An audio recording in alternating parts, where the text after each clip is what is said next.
All right, here we are. Okay, let's get on mute. All right, good evening, everyone. And first, thank you all for joining us tonight. We are going to have a discussion about self care. So, Six Dimensions, of course, we have done sessions around mental health for Black moms, postpartum. We've done a lot of work around mental health because not only the pandemic, but just being a Black woman in America is a lot, and a lot of things are going on. And so I'm excited tonight to partner with the Jackson Safer Childbirth Experience to talk more about the topic, but really dive into self care because even as hard as we try, and but look, we were all scrambling 2 seconds before going live. Self-care is tough. And so I'm very excited to talk to you all tonight. Before we get started, I'll just talk a little bit about our partnership with Jackson Safer Childbirth Experience. The Jackson Safer Childbirth Experience has been a really good partner for us as our work focuses on moms, and our partnership with Magnolia Medical Foundation, we work with moms to support them through their pregnancy and postpartum period. And we partner with Jackson Safer Childbirth to support that work with those moms through doulas. But this work, we're partnering on these Facebook Lives and some other work so that we continue to get the word out around the importance of just supporting Black women through these very delicate times. And so tonight, we're going to talk again about mental health.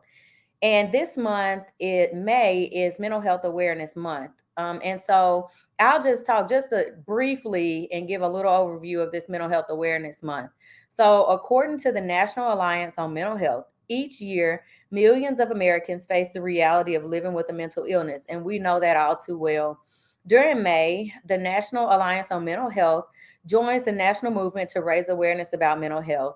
And so it's about fighting stigma, providing support, educating the public, advocating for policies, and supporting families.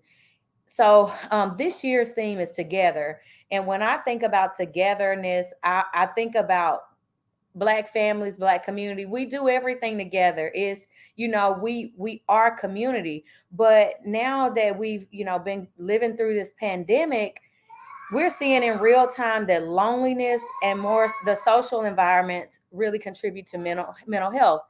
And so Mississippi's Maternal Mortality Review Committee, our report also talks about mental health being an issue, and it provides recommendations for more coordinated mental health services so that moms can get mental health services right after delivering or throughout their pregnancy as much as needed. And so we know that there's not a real coordinated system for mothers to gain access to these resources. So, through the project that I work with, the Mississippi Mother and Birth Worker Community, we offer moms group mental health 1 month, and then the next month they get access to one-on-one mental health. The Jackson Safer Childbirth Experience also provides their participants with mental health services. And so, if you are, if you're looking for mental health services specifically, reach out to the Jackson Safer Childbirth Experience. And as we get going in the conversation, I'll start dropping some of these links in the chat. And so today we're going to talk more about self care. And what I want to do is let you all introduce yourselves, first of all, because nobody can talk about you better than you. You know yourself. So, but we do have two advocates, Black women advocates, self care advocates, breastfeeding advocates. So, we got a lot to talk about tonight. So, I'll let you ladies introduce yourselves, and we'll start with you, Stacy.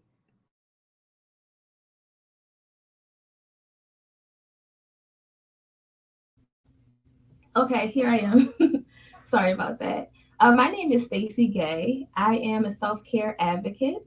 I believe that self care is for everyone, but especially for Black women and for mothers.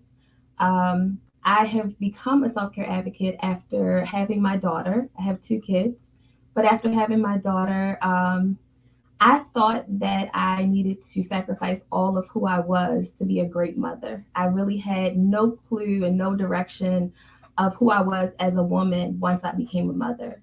It took a lot of steps, a lot of awareness, and a lot of suffering, honestly, to realize that I was not taking care of myself.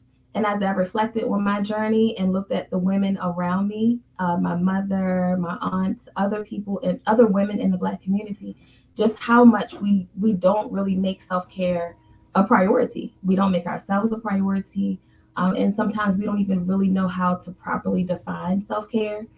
So it became my passion to really share more information and give more insight about self care awareness, and advocacy to take care of yourself and make sure that you know and understand that you matter.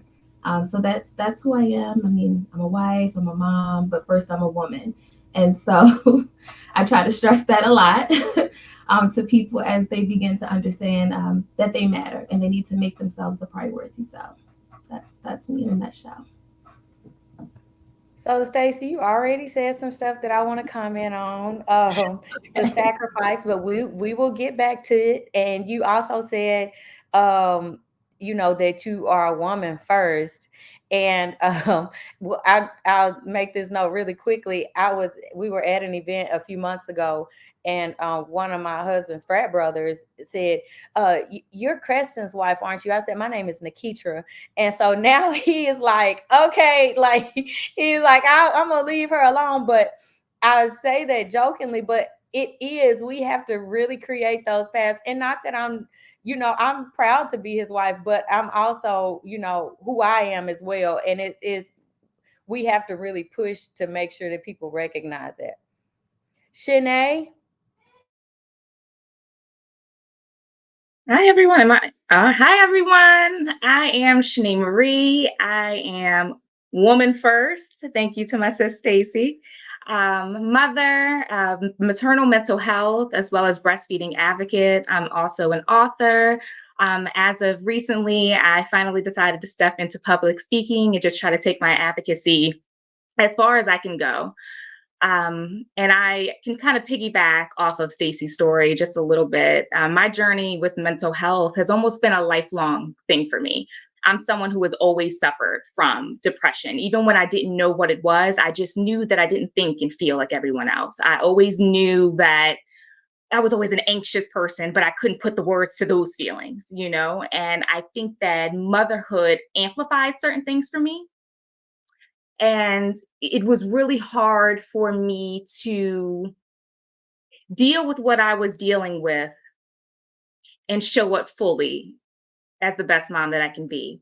Or have that self guilt when I felt like I wasn't showing up for myself, but I felt like I was being a good mom. But then on the contrary, having the mom guilt when I felt like I wasn't showing up for myself. And it's taken me years. I mean, I've only been a mom for 5 years, but I mean, it's a journey, but I'm figuring out slowly but surely that balance of Shanae and who I am, my purpose walk, what it is that I'm supposed to be doing, but I can also be the best mom, and just figuring out how to get the waves right. Because at first it was wild.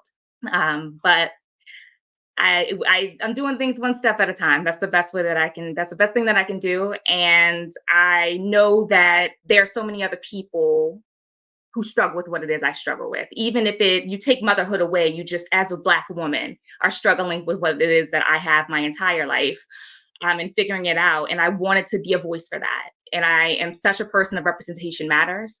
I'm such a person that words, affirmations, just putting vulnerability and putting your story out there into the world. You never know how your experiences can impact somebody else. And that's really what my walk has been, is really standing in the truth of who I am. No shame, none of that. And learning from myself, but also, being a reflection for somebody else who may be struggling with the same thing. thank you so much for that. So, y'all know I told you I had some questions, but your introductions have brought up additional things. And so I really want to kind of stick there right now first. Stacy, you mentioned the sacrifice. You said thought I had to sacrifice all of who I was to be a mom. What did that look like Mhm. for you? Just thinking about sacrificing everything, because I can think of some things for myself. Yeah. So I will say this: Isabella is 5 years old, and she was my firstborn.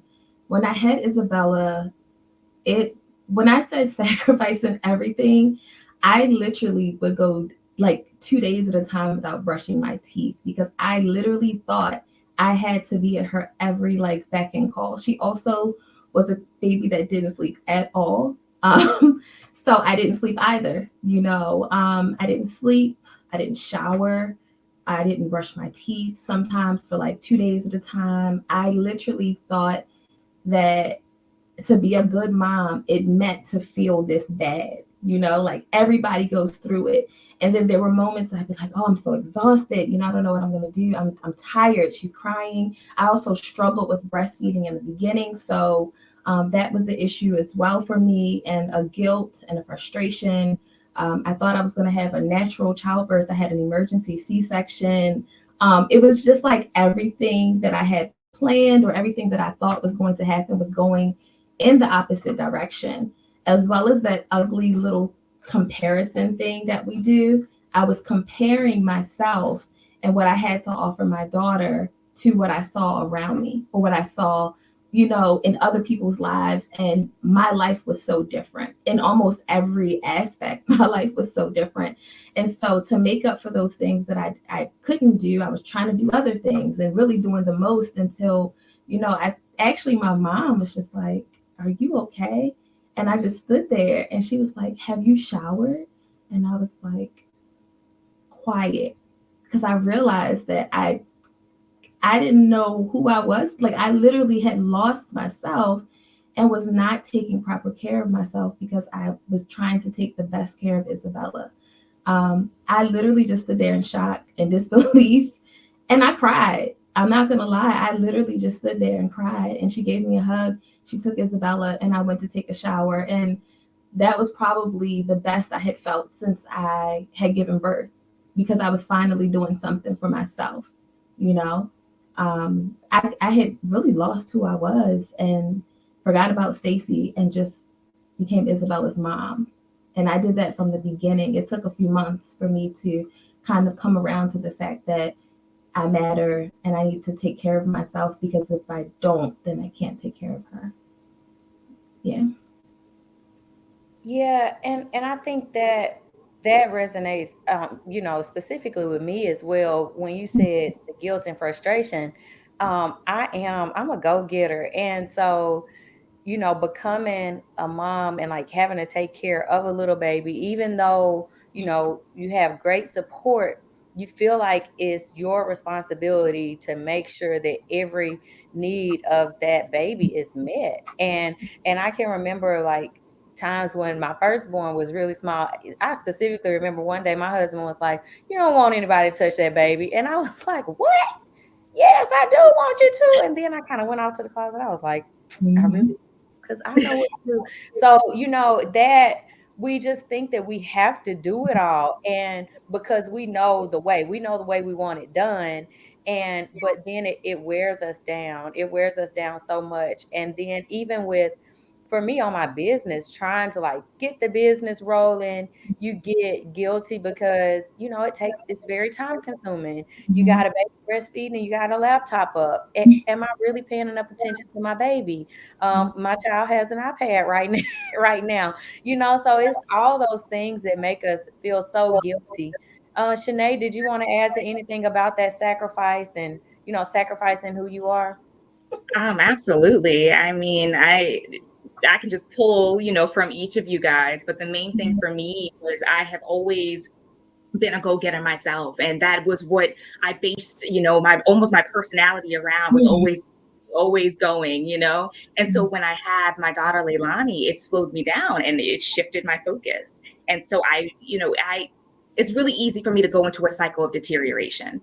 And what I mean by that is the things, that Stacy spoke on. So the not practicing good hygiene, so not taking the showers, not brushing my teeth, hair up in a bun. By the time I take it down, it's matted, and for me, it's the same thing. I had to realize that I deserve to still walk in my purpose and be a mom. I deserve this, and it doesn't make me a bad mom. And that voice in my head that is constantly like, you're a bad mom. Like, why you're taking too much time away from her to do this, all these hours that you could be putting into your daughter. And I had to check my own spirit. And then of course I got my mama checking my spirit, I deserve this. You deserve this. You've worked for this. Your life as a woman doesn't end just because you become a mother. And that is something that I really had to come to terms with. And like I said, in my intro, I'm still figuring it out. I'd be lying if I sat here and said that I still don't have moments of mom guilt. Even like in frustration sometimes, like I have a deadline or something, I'm trying to get it done. All she wants is mommy's attention. And I'm like, Leilani, I need you to, I understand, but I need you to go in your room right now, please. Like, I know. She's like, I just want to cuddle with you. And I have to take a second and be like, I can get this done and I can go spend time with her. It does not make me a bad mom for taking these 10 minutes for myself. Me telling her, just hold on for 1 second. It's not a bad thing. It's teaching her boundaries and just really shaping the thoughts of my brain. I hope that makes sense. But yes, very, very relatable.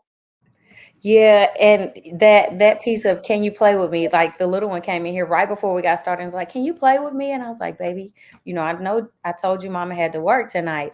But it reminded me of Shonda Rhimes' book, The Year of Yes, when she talked about her little girl, I think, that would always want to play when she was walking out of the house to like a really big event. And so she started to the way she tried to create balance was she would say, okay, if I just play with her for 15 minutes, I may be a few minutes late to the event, but it's doing both. I'm fulfilling what she needs at the moment, and I'm still making it to wherever I'm going. And so, I tried to start putting that a little bit into play, a little bit like, okay, you can play for a few minutes. You can eat some fake food for a few minutes. Um, Thank you for that. And usually we go to questions at the end, but this is feeling like a real comfortable conversation. So I think we can take this one question here. Daniela said, is allowing motherhood to take the forefront over our individuality something that you believe we've learned/witnessed, or just humans' natural approach to motherhood? That's a really, really good question. That is a good question. I'll kind of go first. I know for me, I was raised by a single mama. I was raised by a single mama who had to get it by any means necessary. That's all that I know is that strong, independent woman. But at the same time, I watched her self-sacrifice so much of who she was to show up for me. So for me, I feel like it is a learned thing. Like, I feel like if you have the mom that made those sacrifices, you feel like you want to be just as much of a mom, if not as great of a mom as her as you could possibly be, and that's what you aspire to be. So you're working double time and overtime until it completely consumes you. But I do, on the contrary, it could be something that's innately in all of us, that motherly instinct to put this little baby before any and everything, because in the heart of hearts, this baby comes before any and everything, So I think it's like both for me. I would have to agree. I think it's a little bit of both, because it's almost like what you were saying, Dr. Burst. No, you feel like nobody is going to do it as good as you as a mom, right? So you want to kind of put motherhood first. But at the same time, I think a lot of us do or have had experiences where we've seen, like Shanae said, with her mom as a single mom. And I grew up partially with both of my parents in the home, but then just with my mom. And it was kind of the same thing. And getting to the understanding of where we are now and recognizing what was done with our parents and aunts and grandparents and seeing their sacrifice, we, like Shanae said, we want to aspire to that. But I think that more importantly, we need to learn from that. Like we need to be like, oh, she did work 4 jobs. Dang, I don't want to do that. And that's okay.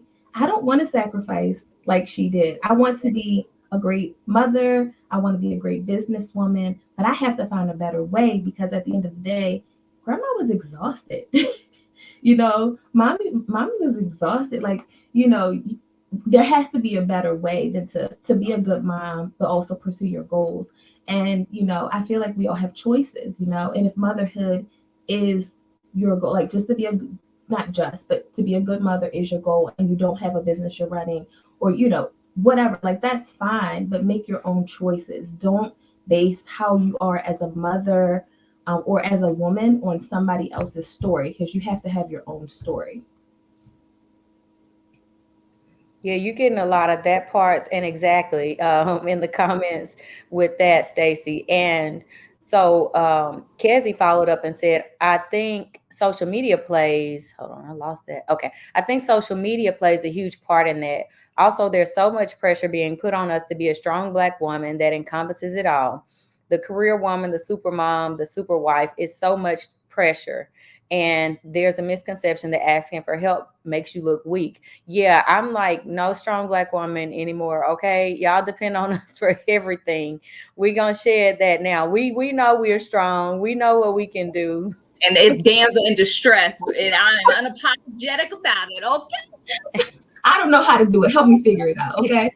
Listen, I mean, in all seriousness, the whole strong Black woman, like she said, is too much pressure. And to be honest with you, social media, we have to be delivered from social media, because what we see is not always reality. There are people who try to be as transparent as possible on social media, but then there are people who are constantly posting, recording, editing, and doing all these things because they have a nanny, because they have a support system, because they, have help. Like, their house is always clean because they have a housekeeper. Maybe they can afford a housekeeper. Maybe they got a Groupon that day and had their house clean because they recorded these videos and took that picture. But we have to like allow ourselves to know that what we see on social media, regardless of the platform, it's not always what it seems, and not compare ourselves. Yeah, I think that's really good because y'all, my pictures be fuzzy. I try to take a video and I'm screaming and jumping in the video, so you can't see anything. I'm just not it. That just isn't me. But you're right. We do have to be delivered because it is. I mean, those clear pictures, and I'm not knocking it at all. I love it. I love to look through it. I love to like them, but I know my limitations when it comes to social media and that part of my life because it's not this clean run at all by any means. So I appreciate that. Let's talk a little bit.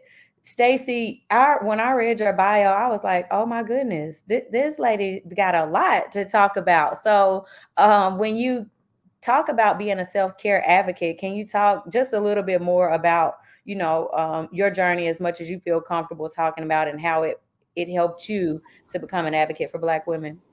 Okay, sure. Yeah, I have been through a lot. I've been a mom for 5 years. I now have two kids, but those first, I'm gonna say 2 years were very, very trying. After I had Isabella, and as I shared previously, I had all of these plans of breastfeeding, natural childbirth, all of that. Shanae knows, like, it was devastating. When I had to call and say, "Oh my goodness, I couldn't do it," I had to have an emergency C-section, and my body is only producing drops of milk. And like Shanae, I also had experience. I was predisposed to depression because I had experienced it before. So I had postpartum depression, stress, and anxiety. And even when I was having my emergency C-section, I would go in and out of consciousness. So, in all transparency, because I am an open book, I thought I was dying.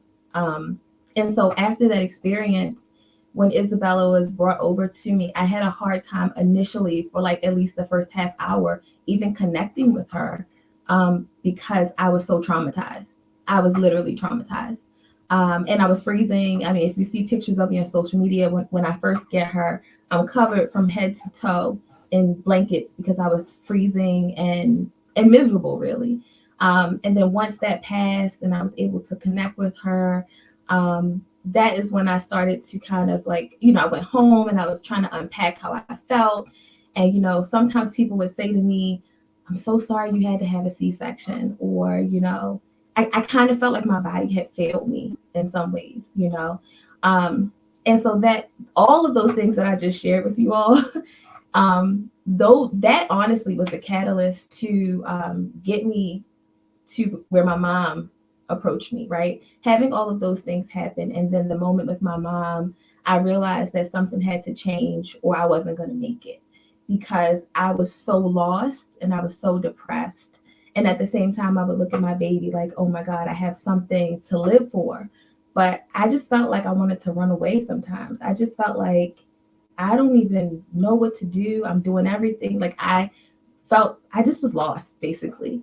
Um, so I went to, you go to your 6 week follow up and they ask you about postpartum and have you had suicidal thoughts? And it's just a piece of paper that they hand you when you check in. And I'm thinking to myself, I don't want them to think that something is wrong with me or I'm not a good mother. I don't want them to think that, because they're all like jokes and giggles. And mind you, I'm at this appointment and I'm miserable. They're gushing over my baby. And I'm just like, I know I need help, but I was too afraid to say it. So after that 6 week appointment, I had to really have a moment to myself really to reflect and just figure out what I wanted to do because it was going to be one of two things. It was going to be to leave and never come back or to stay and figure things out. And thankfully, I decided to stay and figure things out. I didn't really have anybody around me that was necessarily going through the same thing that I knew of at the time. So I found a support group. I found a support group online. I started to go to that support group. The first day I went was the first day I was cleared to drive. And as soon as I went, there were women saying the same exact things that I was feeling. And I just sat in that support group and cried because I could not believe that there was somebody else that felt the way I felt, but had the courage to actually say it. So I went to that support group. I believe that taking that first step and going to that support group really saved my life. After that, I pursued individual therapy. And through pursuing therapy, I was able to understand more about myself and more about who I was as an individual and as a woman before I was a mother. Um, and I was really able to kind of, with those things as well as support and opening up to my close friends and family about my struggles, I was kind of able to put the pieces back together to start to rebuild who I am, who I was and who I was becoming, and just understanding that I did deserve self-care. And I really do deserve to pay attention to myself. We sacrifice, especially as Black women, like legitimately, we sacrifice so much. We wear this mental load. I saw this not little, but I saw a post that says something about Black women being invisible, in workplaces and supermarkets. Like people like, oh, I didn't even see you there, right? So you already have the stress of being a Black woman, and now you're a Black woman that's struggling, or a Black woman that's a mom, and there are all of these expectations and all of these things. And I had to figure out, okay, what does self-care mean to me? And how should I approach self-care for myself? Because I see that people have posted about self-care, and I've seen self-care looked at from the lens of a spa day, but it has to be something deeper. It has to be something more, because a spa day is not going to shape my life, and that's how I look at self-care. That's my approach to self-care. I not only want to like pour into my own cup and make sure that I'm good, I also want to begin to make decisions that shape my life and my lifestyle so I don't feel like I need to run away ever again. And I feel like, for me individually and what I share with other people is paying attention to what makes you whole, what brings you joy. And I really try to give myself a little bit from every area that that matters to me, which is going to be my mental health, my emotional health, my physical health, my spiritual health. And sometimes, to be honest with you, my mental health, I was telling Shanae a few days ago, when you think about self-care, sometimes it means that you have to make a decision that's going to be good for your mental health, right? So I don't want my kids eating fast food every day. They love it. I don't want them to. But if I've had a long day, y'all, and I still have things to do when I get home, I'm going to Chick-fil-A, and I'm not going for them. I'm going for me, right? because I know that if I go home and I try to prepare dinner and I have to do laundry and I have to get ready for the next day and I have all of these things to do, when I'm making my decisions, I'm thinking, what is the best thing for me? So in that moment, it's Chick-fil-A. And I know I'm kind of like making it a simplistic example, but the reality of it is that the decisions that we make on a day-to-day basis influence our wellness. You know, I don't want to talk to you all because I feel like I'm going on and on, but I really do believe that, and I think that it's just self-care is fluid. It's fluid, and it's going to vary from person to person. And like I said, it's not just massages and getting your nails done, but it also could be massages and getting your nails done. um, Sometimes I think we need to adjust our lenses and see ourselves, and that's what self-care helps you to do. Yeah, I agree. And you got a lot of comments here in the chat too that were resonating with you. But those expectations, and I think society places them on us, but we also place them on ourselves. My biggest thing with this parenting thing is saying yes, to everything. So like I know that I'm not great at being the room mom. But when that and I joke about this a lot. I joke about it on Facebook. But when that teacher asks me, can I be the room mom? I always say yes. And I'm always a wreck. I'm always a mess.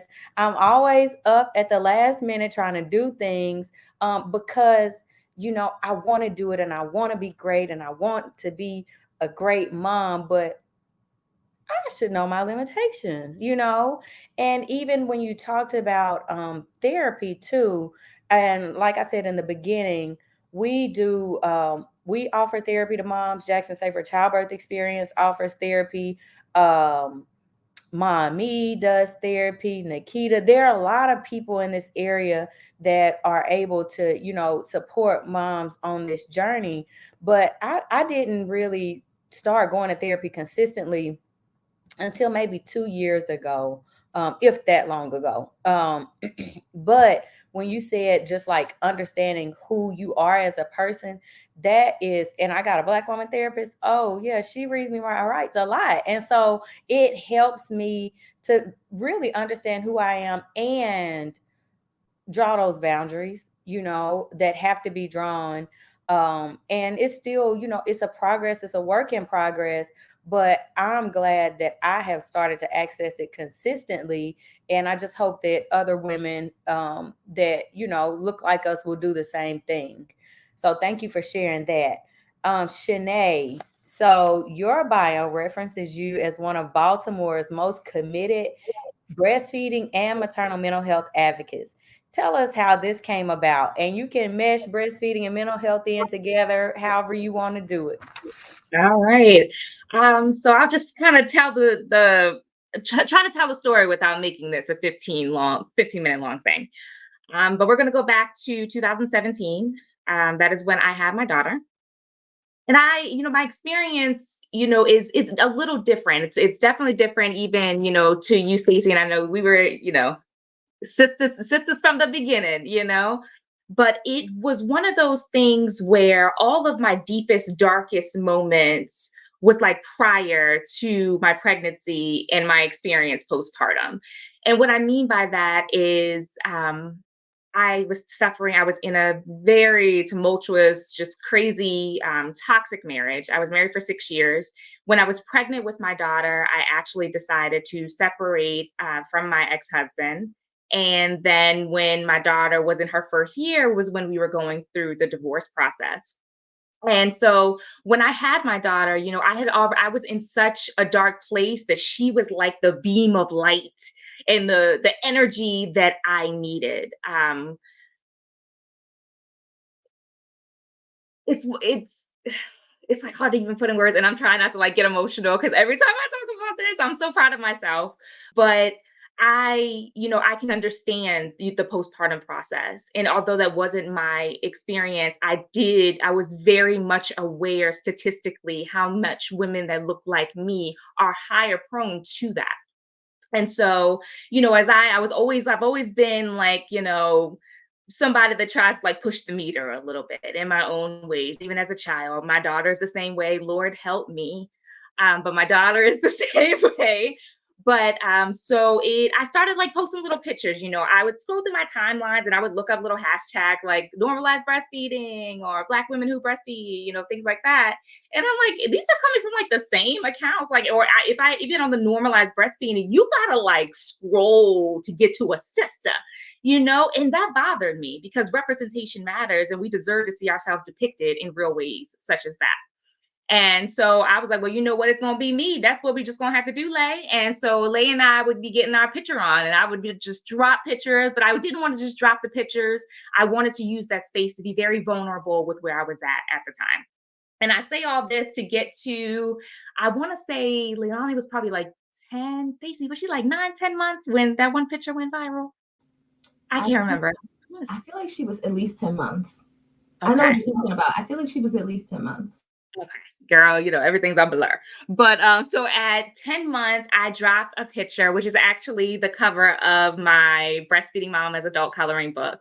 And it is a picture of I was eating, I was eating my ice cream and she was eating, we eating at the same time and we're vibing. And I guess my mom thought it was cute. She took the picture, I dropped it, and it actually went viral. And that's when I really saw the world, because as much as I had a lot of support, I have never been so demeaned. I was receiving crazy unsolicited pictures. I mean, you just want to show off, you're sexualizing it. So what do you think we're going to do?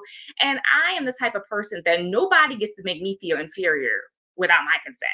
You don't get to just snatch my power away from me. So I'm a shower thinker. I was in the shower like, how we finna do this? Like, what are we, the spotlight is on you. You're getting thousands of followers off of this. People are commenting, okay, how can we monetize on this, but educate every last one of these ignorant people in my comment section who are audacious enough to have something to say? And so it finally hit me. And I actually had to take a moment to look at myself. And so when I was struggling with my depression, I actually, this is very, very personal, but I actually had to go to the hospital because of my depression. That's how bad that it was. But the one thing that I was introduced to while in that hospital was coloring. And I didn't realize it until I started doing the research on coloring, how it literally, it induces the same type of feelings as meditation. And you don't realize it. And if you notice, like even when kids color, they're quiet and they're focused, even though it's bigger spaces. But for adults, in the adult coloring books, it's more intricate and you really got to zoom in on it to get it, perfect. And then you don't realize until you're done that, dang, I wasn't thinking about my problems for a moment. I wasn't feeling anxious in that moment. And it was a meditative space. So I took that idea and I'm like, okay, I could do an adult coloring book. And I'm like, all right, so how am I going to do this? So I started looking up all the women that I've built in my community who are on the same wavelength as me. And I'm like, listen, I want to create an adult coloring book and I want it to be on breastfeeding. Hi, honey. I want it to be on breastfeeding and I would love you guys to be a part of it. Do you give me your permission to use one of your pictures of your choice? And, they agree. My sis Stacy is in that book. But it wasn't enough to just have that photo. So what I did was I took that image and I created for those of you who don't know, in adult coloring books, it's actually called Zentangle art on the inside of this coloring book. So I had my illustrator created and I was very strategic not even strategic, specific on what it is I wanted. She wanted to do like curls that you couldn't color. She's like, I don't know what to do. I said, well, crown her. Put a crown on the queen. Like that's something that she can color. You don't have to do big hair. Like she's a queen anyway, so very intentional. But that wasn't enough for me. I wanted to add a motivational aspect to the coloring book. And then I wanted to add an educational aspect to the coloring book. So of course, it was important for me to really dive into just the realization that there is such a lack of resources for Black women. And there's so much that needs to be told and needs to be talked about and they deserve to be educated on, that unfortunately they don't even have the resources or know that they have the resources to make this happen. So I was very even specific on the educational points that I put in the coloring book. Most of it is on breastfeeding, but then you just have some like random ones of like, what sex is like, after having a baby, just little like fun facts on it. And then I decided, I'm somebody who is really big on like quotes. Have any of you, I'm sure many of you have seen like Being Mary Jane with Gabrielle Union, and she's like that quote girl with like the stickers. I have like quotes on my wall when I wake up. I have like quotes on my phone. I'm that type of person because words matter. And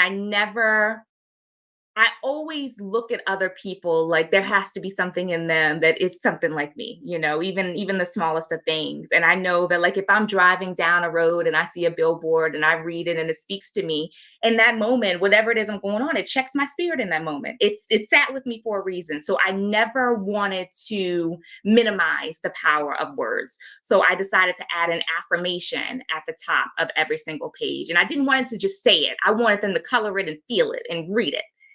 So that's when I created the coloring book, and it kind of came to life. And that's where my breastfeeding advocacy came in, but I paired it with the mental health advocacy. And that was back in November 2018 when I released it, but it wasn't enough. And I was a new mom. And like I said, I've been trying to find the balance. Like, how can I still walk in my purpose? Because creating something is beautiful. And I'm so proud of myself for bringing that to life. And so many women have been beautifully, affected by this in all the good ways. And I've gotten so many emails and just, random text messages on how it's helped them. But how can I get this out there more? How can I use all that I know, my experiences, my vulnerability, all these things that I worked so hard and I'm so proud of? How can I help another woman that looks like me? And so that's how I'm in spaces like this. And I just wanted my daughter, it wasn't until my daughter went to school that I had a little bit more time. I'd be lying if I said I just have gotten it together, prior to that. Her going to school has given me actual time to be like, okay, who are you now that you're not a mom? All right, you're an author, but what else? Like, we got to keep this going. Let's keep pushing your purpose. Your purpose doesn't end here. And I'm going off. It's been 15 minutes probably. I'm sorry. But once I really sat down with myself and I really thought it through, I'm like, I love to talk. I love to talk about my experiences. I love to pour into other people. And I love to have that just raw, honest thing that makes people when they leave, like, damn, like, I am not alone in this. Like, there are people that feel just like me. I love just random therapy moments amongst two people, that honest. And Stacy and I have them all of the time, but there is nothing like it. And you never know who you're going to find that in, and you never know who's going to be that moment for you. So I always try to show up in every space that I'm in to be that moment for somebody. You never know how your story is going to affect someone. You never know what your energy, what your spirit is going to do for someone. And so I want to use all of these things that the universe has blessed me with to dive in, to talk about the power of the to talk about mental health and talk about all the benefits of breastfeeding and all the things that you can do to get there, all the little things, like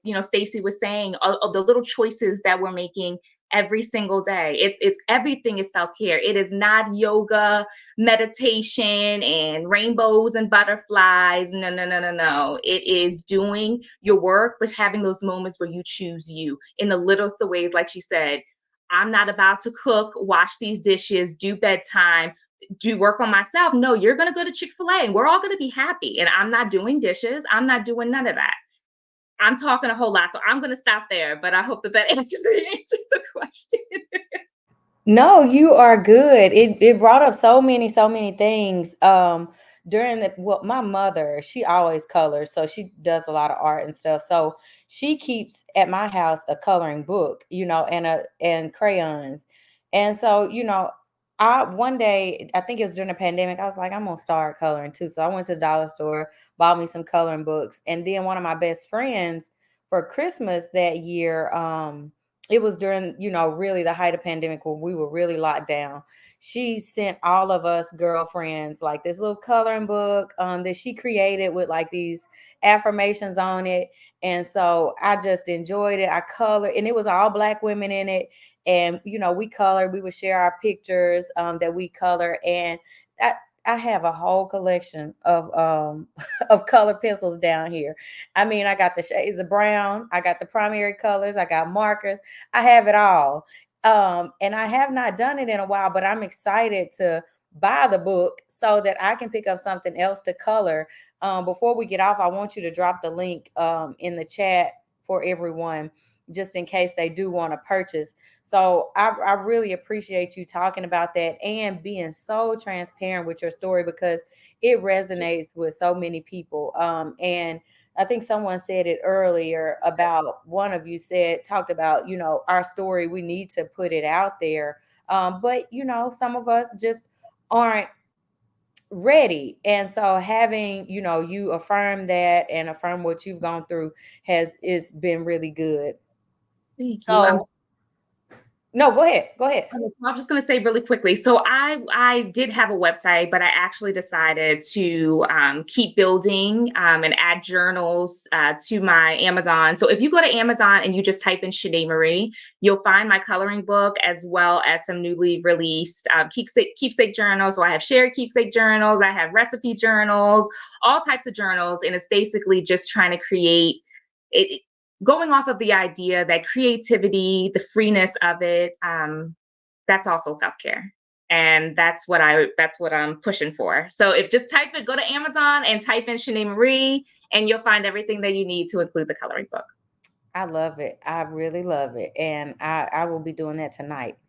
Thank you. So Stacy, you have a book that talks about the fourth trimester, which Yes. is so important. And even when we think about maternal mortality, I was just speaking the other day. We Most people often think that a maternal death is, someone mom died in labor and delivery, or somewhere very close after that. But we don't really understand how delicate that fourth trimester is up to, baby's first birthday, how delicate it is and how much support moms need. And so can you talk a little bit about your book and what brought that on as well? Sure, of course. First, I want to thank Shanae because when she started to talk about her book, ladies, to talk more about myself and to be proud of myself and my accomplishments. And sometimes, thank you. Sometimes I forget that I actually wrote a book.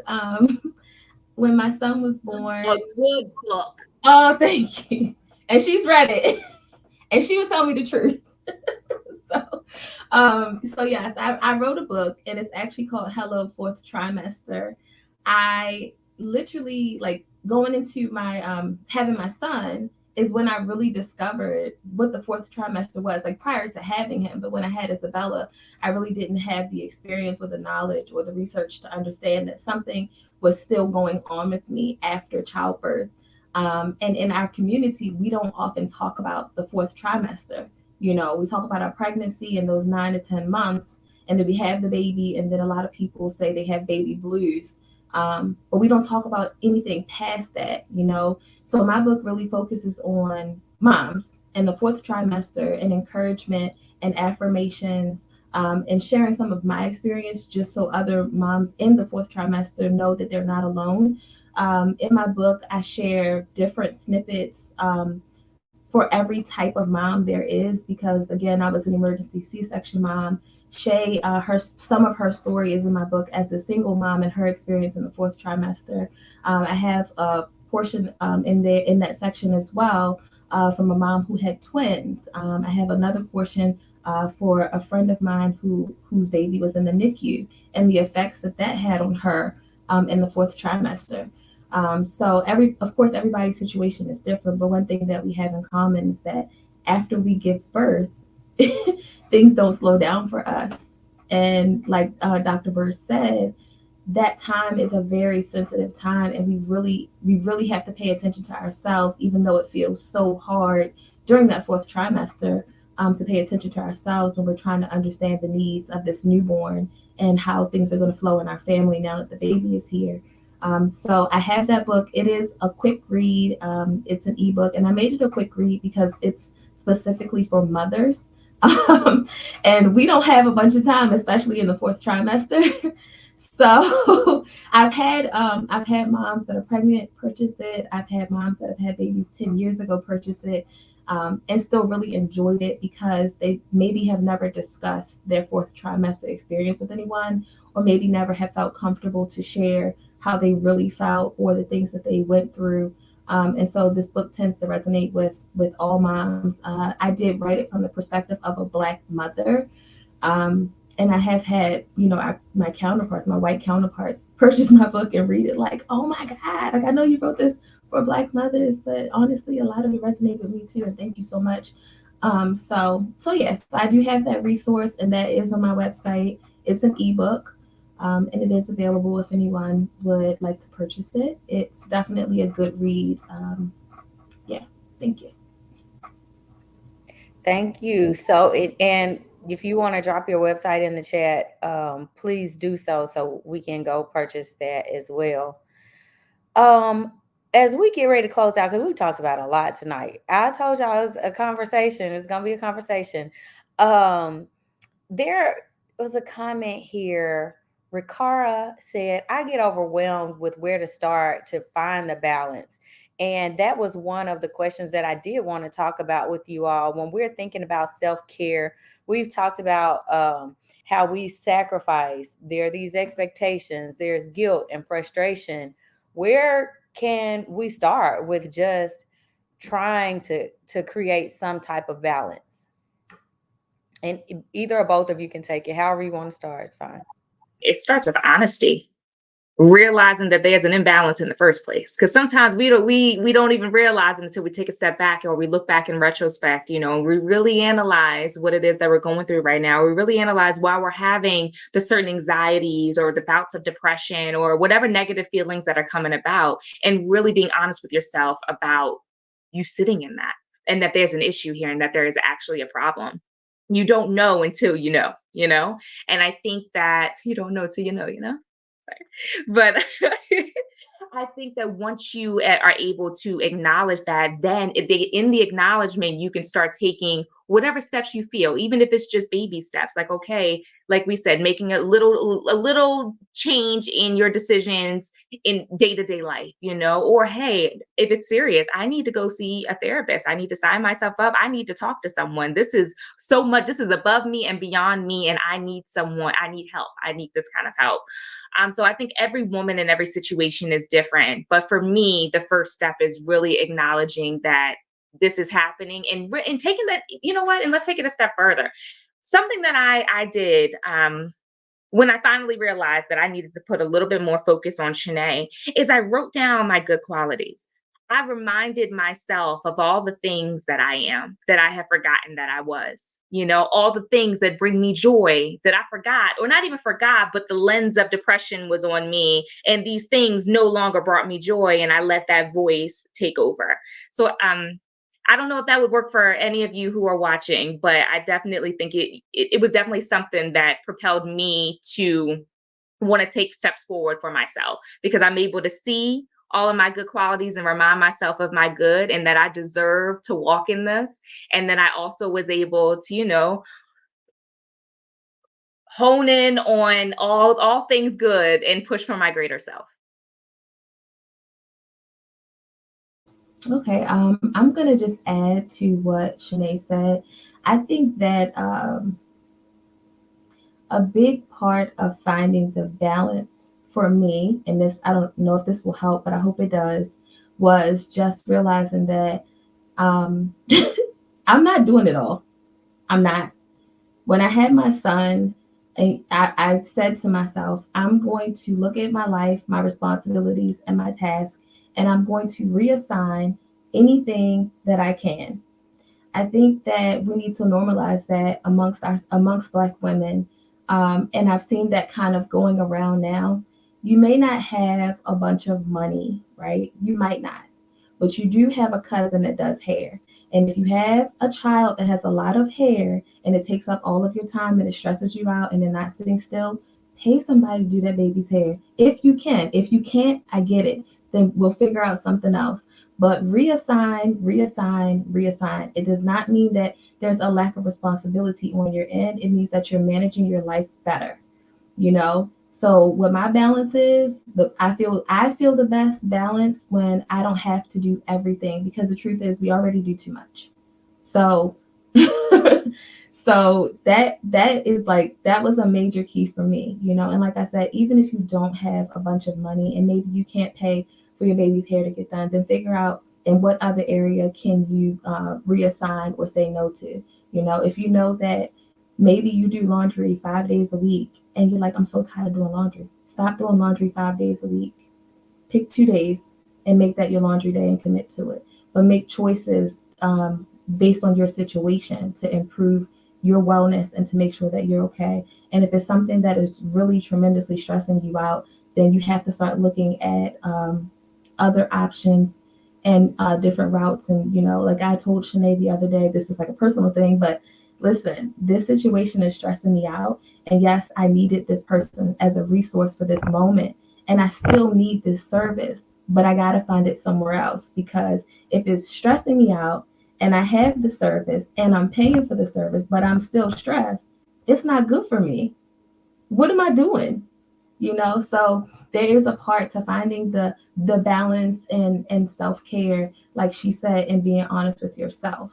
And so I think that, you know, just following those instructions and being honest with yourself will lead you into places that will free you from the stress of your life, honestly. And just to add, just to that, just something I just thought of, because Stacy is one of those people. We have the kind of relationship, like, what would I do without you, sis? You know, like I can lean on her, and cultivating those relationships and really taking a moment to realize, like, if you have someone who is rooted for you and has always shown up for you, be vulnerable with them, lean on them, not as what they not what they're there for, but you know, it helps to have someone to lean on, that you don't have to put on that mask that everything is all right, everything's fine. It reminds me of like that meme where the person's sitting there with fire all around them and they're like, I'm fine, like everything's great, and everything's perfect.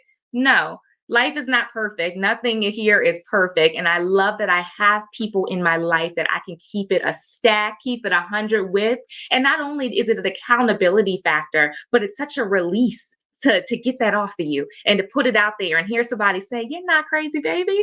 Like I experienced that too. I know somebody that's gone through that too. And just having that shared space of vulnerability, don't sleep on that. I'm telling you. Yeah, and everything you all said was so good. Just even thinking about like that reassign piece, it took a while, and I'm still like, especially when it comes to work, like a work in progress with that. But it like recognizing that piece of I can't do it all. Like right now, I know I can't do it all, and there are meetings that are trying to happen next week, and I'm like, I don't even have enough space to do it. So like just even learning how to say no and how to, for me, drawing boundaries in work is a big thing.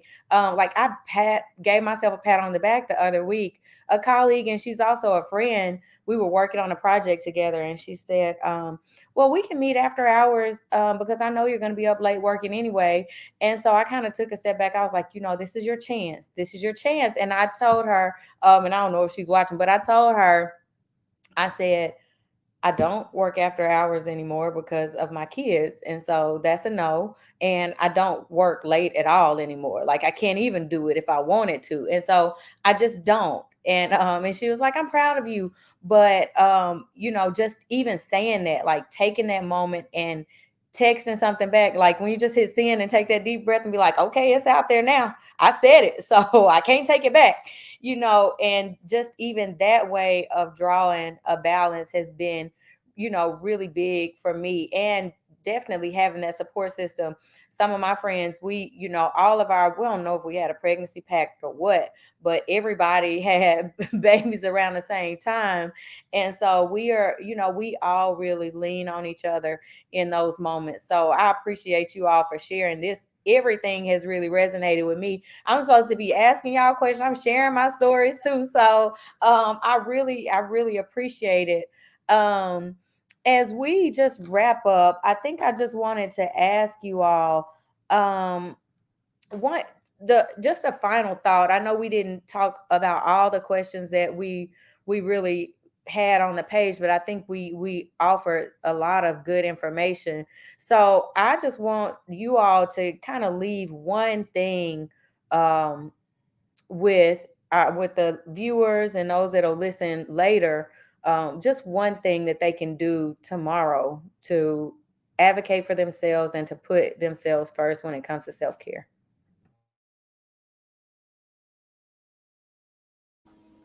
You want me to go first? You didn't come off mute, so I would say one thing that our viewers could do tomorrow to advocate for their self care is, I can never say one thing. I'm so long winded, so I'm gonna say one and a half. First, be gentle with yourself. Um, in all that you do tomorrow, be gentle with yourself. Give yourself grace. And two, make the decision that is best for you, even if someone else disagrees. I mean, that was top tier, sis. I don't know how you follow up behind. That was something that our viewers can do. Get it out. So whether it is a voice note, whether it is a letter to yourself, a journal entry, something that you write and burn, get it out of you. Don't stop holding that in. Let it out. If you don't feel comfortable talking to someone, or maybe you don't want to. You just want to get it out of yourself. You're not really looking for advice, or well, not unsolicited advice, but you're not looking for anybody to give you feedback on it. You just need to get it out of your system. Take that time to do it. Get yourself a glass of wine, glasses of wine, whatever you need to do to get you through, and write that bad boy out. And like I said, if you need to burn it and release it to the universe, burn it and release it to the universe. Keep it in that journal, keep it in your laptop or whatever, but just get it out of you. That was good. And you all left with some great final thoughts. Um, we don't have I'm not seeing any questions, but everything was relatable. Sarah even said that when she finds that she has significant imbalance in her life, it's when she's not living out her core values. Am I practicing what I believe in my innermost being? Is it true and good for me? And so I thought that was good to read because it kind of related to what both of you said. So this has been great. It has been amazing. We've come up on an hour. It didn't even feel like that. We've just been chit chatting. So I have thoroughly enjoyed it. I think we might need to do a part two. This was, I really enjoyed it. And I just appreciate you both for being on. And everyone, if you are looking for mental health services for an expecting mom, postpartum mom, please reach out to the Jackson Safer Childbirth Experience. Also, Nikita Peckin is a great resource as a mental health therapist for moms. Mommy is also a great resource. Pickles and Popsicles. I'm trying to name off all those organizations. Magnolia Medical Foundation that we know of can be a resource for mental health, and it doesn't have to be any stigma attached to it. We're all dealing with things on a daily basis. I mean, putting out fires every day, and so I really appreciate you all, and I hope that you will take some of the resources and go. And please buy the book and buy the coloring book. Okay. We may have some of these resources to give away. If y'all keep coming to our things, we'll find a way to give away some of these resources. So I appreciate you all, and we will be back here again. We'll let y'all know whenever we have another good conversation to come up. So thank you all.